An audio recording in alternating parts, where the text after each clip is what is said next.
Hello guys, this is Josiah again this morning. I haven't done anything, just something came to my mind. I was just trying to boot up my computer and I had my little hard drive here. Again, Josiah from Each One Teach One. I have talked about all the unknown sciences that are laying around us all over the place that we're not aware of, how energy is all over the place. And today, I want to tell you guys that we're going to be opening a chapter on YouTube called Observer and Verifier of Unknown Sciences. Okay? Observer and Volunteer of Unknown Sciences. Sorry about that. Observer and Volunteer of Unknown Sciences.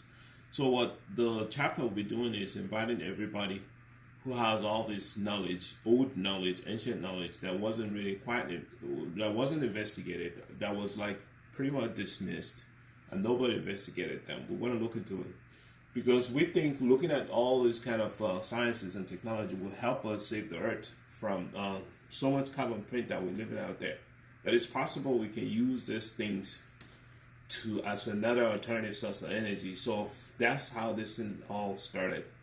So I talked about in my last video using gold leaf electroscope to make some points. And this morning, as I woke up, something came to my mind, and I decided to use this hard disk to demonstrate the effectiveness of perpetual motion. So I'm gonna go ahead and get my rod. I have a rod here. Where is the rod? Okay, let me get the rod. So this is the rod right here. It's a plastic rod, and this is a mink fur. Okay, when I rub it on here, it's gonna give me some kind of charge. Okay, and this is supposed to give me like a negative charge. So we're gonna see if this is gonna make sense, because this is impromptu. I have my hard disk. As you know what hard disk is, it has a very big magnet underneath down there, and it does have a spindle underneath. The magnet is right there. And now I have a wood, a special kind of wood, in the sense that it has the tinfoil around it to close a loop. And I made sure that at the bottom of it, it has a fulcrum. So if you look, the tinfoil that closes that loop is not touching anywhere. It's just on the wood, and there's a fulcrum of pivot somewhere here. So we're gonna see what happens when I bring a charge close to it. Okay, we're gonna see what happens. So I'll put it at an angle here, so when I bring the charge close to it, we can all see a change. Okay, so let's go. So I'm gonna run this, and I'll bring charge close to it, and let's see what happens. So perpetual motion is possible. Depending on the shape depending on the smoothness of the pivot, you can keep going forever and ever if I've built that pivot to be that way. But apparently I haven't. Yes, you could say that the energy is coming from my laptop, and the laptop is plugged on the main, but you forgot that the energy can also come from the sun. So we have to start thinking of using the sun moving forward. See? Moves. So the more I do this, the more it's gonna come. See? It's moving. So the smoother I have it, that's how it's gonna go. Alright? So I'm gonna do it again. See? This is possible. See, it's coming that way. Get it? See? So the more charge, it's gonna keep moving. So there's no need to continue this. This is a fact. Perpetual motion machine is possible.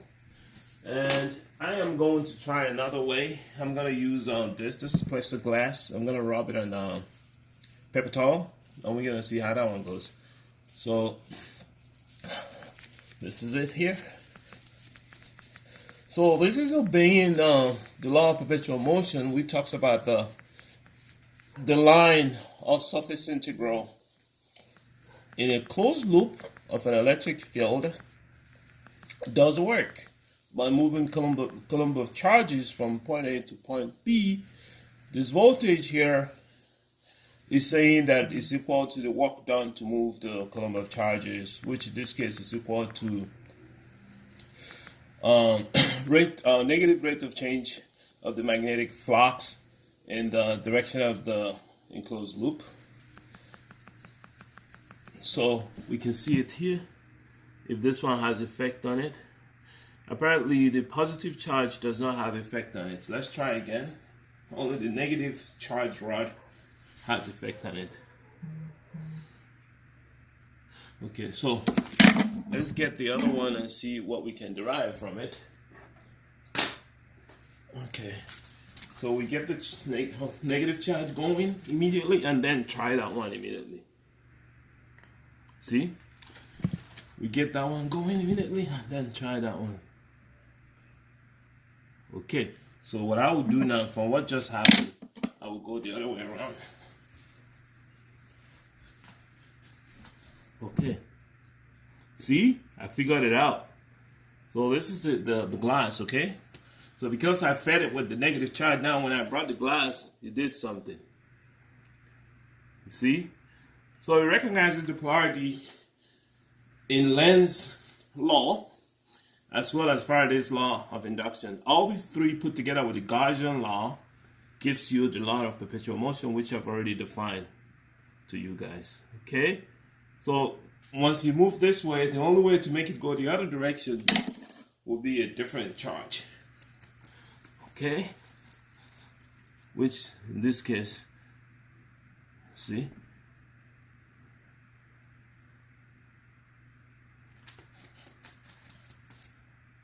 See?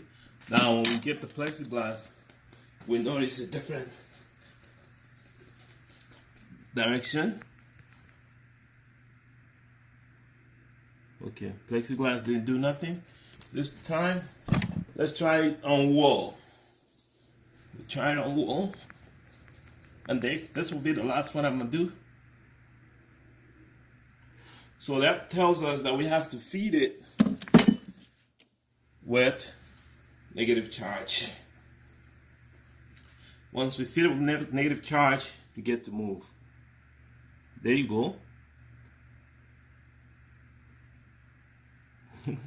Once we feed it with negative charge, seems like there's more charge on this one than there's more charge on this one than ever. Exactly.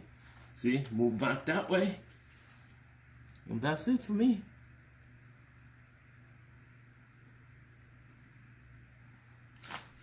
So one last time.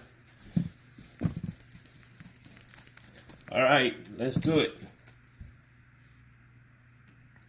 You move really fast this time.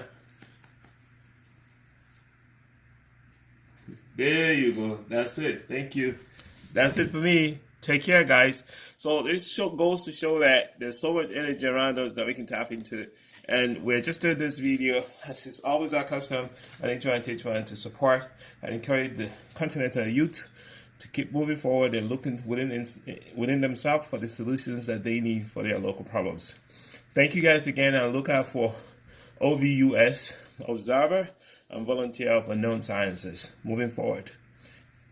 Bukwin.